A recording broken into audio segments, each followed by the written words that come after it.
Les beaux jours sont là. Charlotte et ses enfants ont organisé une journée jardinage. Charlotte fait partie de l'une des familles qui accompagne les colocations de la SBL Lazare. Lazare anime et développe des colocations solidaires. En effet, chacune est habitée par de jeunes adultes actifs. Et ce qui fait toute la particularité du projet, c'est d'accueillir aussi des personnes précarisées ou qui ont vécu à la rue. Fondée en France en 2011, cette association existe à Bruxelles depuis 2017. Sur place, 2 appartements sont destinés aux familles accompagnantes. Et puis une maison pour les hommes et une autre pour les femmes, dans laquelle nous avons rencontré Clotilde. Pourquoi est-ce que vous êtes engagée dans ce genre de projet en fait ? Alors moi je cherchais justement cette dimension en plus, donc ce petit sens qu'on donne à notre quotidien, quelque chose qu'on retrouve fort à Lazare, donc de manière en fait assez simple et assez naturelle, parce qu'on vit avec d'autres personnes et donc on a des contacts plus privilégiés avec d'autres personnes. Je cherchais aussi à sortir un peu de ma zone de confort. Donc on vit déjà vivre à 10 filles, c'est déjà beaucoup, donc 10 personnes. Mais en plus, on est des personnes qui ont des cultures différentes, on a des âges très différents, on vient de mondes très différents. Il y a même des langues qui sont différentes, c'est vraiment très très enrichissant. Comment est-ce qu'on vit cet écart de génération ? J'apprécie beaucoup avec cette différence d'âge, c'est qu'elles ont vécu énormément de choses. Elles ont une expérience de vie qui est exceptionnelle et dans laquelle nous, on peut vraiment beaucoup apprendre.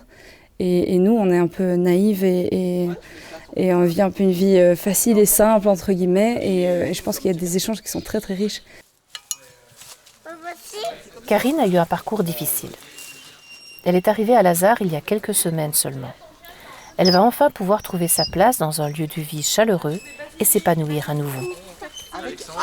Quand je suis arrivée ici, je dis waouh, c'est ce qu'il me faut. Et pourquoi est-ce que c'est ce qu'il vous faut ? Il y a ici toutes ces générations. Les gens ici ne sont pas à surveiller ce que vous faites, etc. Donc, voilà, on est chez soi. Mais vous vivez en colocation quand même, vous ne vivez pas toute seule. Mais c'est un atout, la colocation, parce que justement, on peut s'aider les uns les autres. On peut aussi parfois avoir des petits coups de gueule, se dire les choses telles qu'elles sont, si on n'a pas aimé, mais ça passerait vite. Ça veut dire quoi, flouter ? Toutes les femmes qui arrivent chez nous ont des expériences de vie très différentes. Et vraiment, on aimerait bien leur permettre de se sentir chez elles, à la maison, en sécurité, où elles vont pouvoir petit à petit se détendre, je pense, retrouver leur marque, et puis retrouver une liberté dans la manière de cuisiner, dans ce qu'elles veulent faire, sortir, faire des courses, etc. Et dans les relations aussi. Donc tout est basé sur la confiance. Donc on essaye d'instaurer, en tout cas dans les premières semaines, parfois il faut des mois, cette relation de confiance qui permet d'avoir une vie en harmonie ici.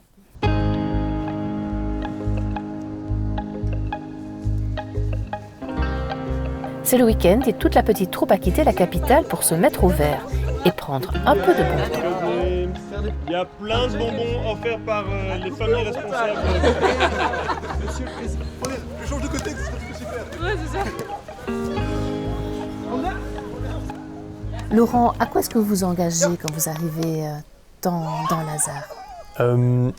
En fait, on s'engage à quelque chose de relativement simple, c'est-à-dire de faire de son mieux pour qu'il y ait un vrai vivre ensemble. Et je pense que justement c'est ça la simplicité du projet, c'est qu'on ne s'engage pas vraiment à plus que ça. Et c'est ce qui fait que c'est possible aussi. Alors quel est le projet que vous avez avec les personnes que vous accueillez ?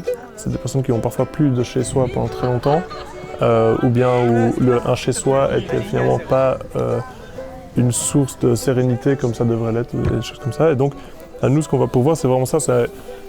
C'est un nid, quoi. Je veux dire, on est là, on est les mecs, on est des potes et on est tous chez soi dans sa coloc et c'est vraiment ça. Ça, c'est ce qui est le plus important.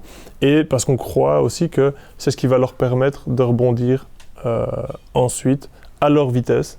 Parce que ce sont quand même des personnes qui viennent de la rue, oui, et qui se retrouvent quand même dans une structure assez rigide, Donc comment est-ce que vous gérez cela au quotidien en fait? On gère peu leurs problèmes en fait quand les gens ont une addiction, un truc comme ça. On a des assistants sociaux, il y a des psychologues. En fait, dès qu'il y a un suivi, il se fait hors de hasard. Et donc nous, on sait qu'on n'est pas là pour ça, et on sait du coup qu'on délègue à ce niveau-là. Alors après, il y a évidemment, quelqu'un a beau être accompagné, s'il a des problèmes, on va les ressentir. Mais alors là, je pense que on les prend de la même manière qu'on prendrait ce problème pour un ami. En fait, on est dans un accompagnement qui est plus une présence. Tu veux en mettre sur le gâteau? Comme dans toute colocation, pour les tâches quotidiennes, chacun met la main à la pâte. Pour les jeunes professionnels, le passage à l'ASAR est en général de 2 ans. Par contre, la durée du séjour pour les personnes accueillies n'est pas limitée dans le temps. Cela leur permet de se poser et de reprendre goût à la vie.